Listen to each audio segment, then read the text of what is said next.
Hello, good morning, students. Please subscribe the channel, drop a like, share, and comment. This is Shree Vishnu Art Press Publications, exercise number 7 and 8 on the speed of 90 words per minute.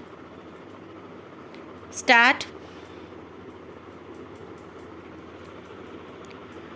We find that the rules of the central government in this behalf are of the year 1955, which are skeleton in nature. There is an imperative and immediate need for updating these rules, thereby including comprehensive provisions in the light of the discussion contained above, incorporating the aforesaid and other principles so as to provide suitable guidelines to those who have to consider such applications for grant of parole. We are hopeful that this aspect shall be given due consideration at the appropriate level by the Government of India. For this purpose, a copy of this judgment may also be sent to the Ministry of Law and Justice, Government of India. As already noted above, the appellant has been convicted under TADA and given the life imprisonment.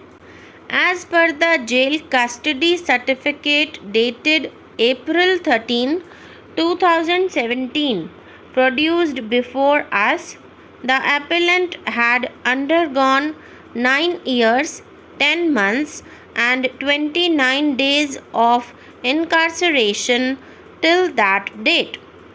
It means that as of now, the appellant has undergone the sentence of more than 10 years. We have mentioned above about the request of the appellant for release on parole and rejection thereof. The communication dated November 10, 2015 of the Government of India to the Home Department of the State of Rajasthan conveys that the appellant's case for 20 days of parole has been rejected in view of the adverse reports of the concerned authorities. The concerned authorities mentioned therein are the District Magistrate and Superintendent of Police and the Superintendent of Jail, Jaipur. We have gone through the reports of the aforesaid authorities. Reasons given in these reports are to the effect that if the appellant is released on parole, it may lead to untoward incidents in the society or even among unsocial elements and may have adverse effect on the young generation as well. It is also mentioned that there is a possibility that the appellant may threaten those who had deposed against him and may even physically harm them. It is recorded that his release on parole may adversely affect peace in the society. Further, having regard to the nature of the crime he had committed, there may even be a threat to his life as well, because of the reason that there is a feeling of anger and annoyance in the society against him, and therefore possibility of a member of public physically harming the appellant cannot be ruled out. There is even a danger to the appellant's life as well. The appellant is a life convict Therefore, he is supposed to remain in jail during his life unless remission is given to him.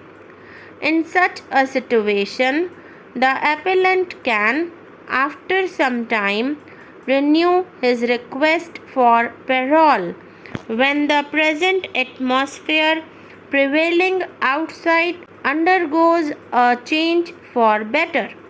Otherwise, his conduct in the jail has been reported as satisfactory. When a request for parole is made after some time, the same can be considered again in the light of the principles laid down by this court in this judgment. The submissions so raised and averments so made in this petition and the entire scenario created by filing of two successive petitions are really disturbing a lot. The entire judicial system has been unnecessarily brought into disrepute for no good cause whatsoever. There is an averment made in the writ petition that it is against the highest judicial functionaries that FIR has been recorded. We do not find reflection of any name of the judge of this court in the FIR.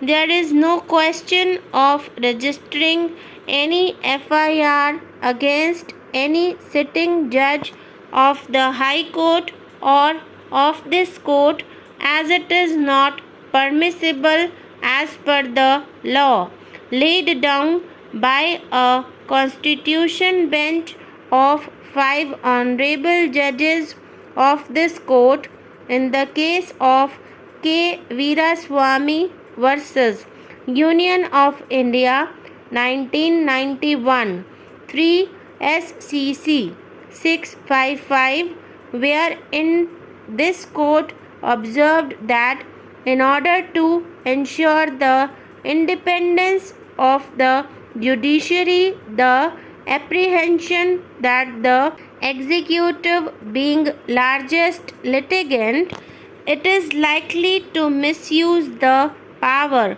to prosecute the judges. Any complaint against a judge and investigation by the CBI, if given publicity, will have a far reaching effect on the judge and the litigant public. The need, therefore, is of judicious use of action taken under the Act. There cannot be registration of any FIR against a High Court judge or Chief Justice of the High Court or the Supreme Court judge without the consultation of the Honorable Chief Justice of India, and in case there is an allegation against Honorable Chief Justice of India, the decision has to be taken by the Honorable President in accordance with the procedure prescribed in the said decision. There is no conflict of interest in such a matter.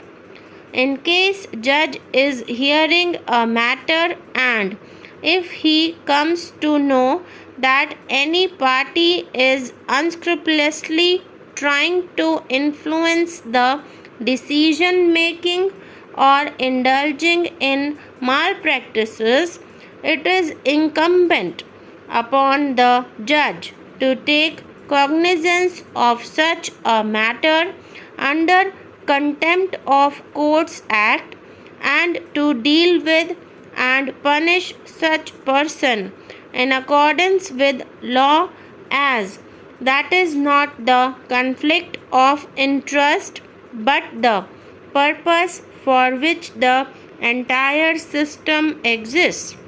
Such things cannot be ignored, and refusal of a judge cannot be asked on the ground of conflict of interest.